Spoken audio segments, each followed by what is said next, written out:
Hello, I'm Rachel Mann PhD, sacred activist, social scientist, healer, and spiritual teacher. Thank you for joining me.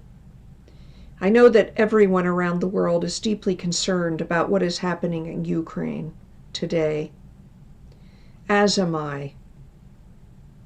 I spent 15 years studying the former Soviet Union, in particular focusing on the effects of authoritarianism on individuals and communities, and how poetry, art, and spirituality can help people sustain themselves in such times, as well as heal them. The times are indeed confusing, and what with all that has been going on over the past several years, including COVID, it is all the more confusing and concerning. All of us, no matter who we are feeling the stress. And of course, those who find themselves on the front lines in a variety of places, in a variety of communities, from African Americans, from immigrants, from those who remain behind in Afghanistan after the withdrawal of American troops, and even for our troops that have returned here to the U.S.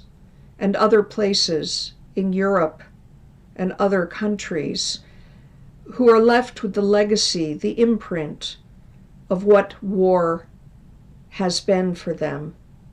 And of course, particularly right now, our brothers and sisters in Ukraine and Russia who do not want war. I'll always remember once that my mother, who is herself a very spiritual woman, told me that her parents, who are actually Christian Scientists, had a prayer group that gathered in order to pray for people in need and their families, for themselves, for their communities. And then in the Advent, before when Hitler was rising in Germany, and there was the threat that he and the German army, the troops, were going to march into Poland, that they got together a number of times in order to pray, to turn back the tide of violence and hatred that Hitler was unleashing. It is important to remember that many people who are caught in war, including even those who are sent to war by leaders, by governments, do not necessarily ascribe to what they are being sent to do. And it is also true that many do. The fact of the matter is that the trauma from violence going back generations is deeply embedded in all of us. It is within our ancestral legacies.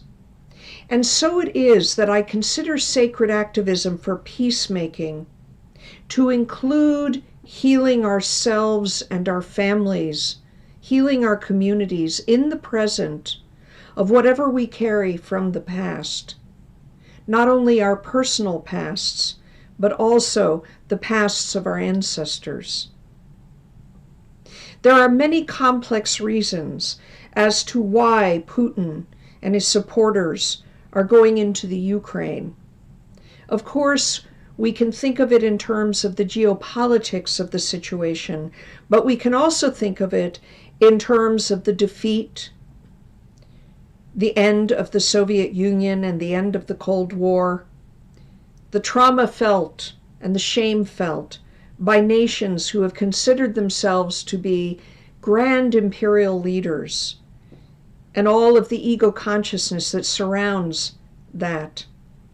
We can also look at the legacies, for instance, of World War II, the ways in which Germany invaded Russia, how Russia was under siege for 4 to 5 years, the many millions of lives shattered, the many millions dead. And we can go even further back For in every place on this planet, there have been wars and violence, losers and winners, and those wounds go deep, and many lurk unconsciously as a collective shadow within all of us. That is why I am launching Sacred Activism for Peacemaking and Ending Violence, and why now is the time to do it.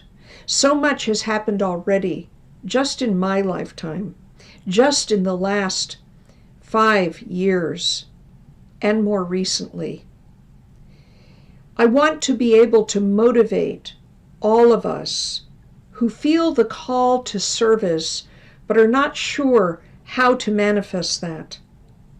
Perhaps you already know you are a healer, or you already have an idea for some kind of activism that you want to undertake in the world, in the realm of politics or in the realm of helping the poor or helping those who are refugees from war.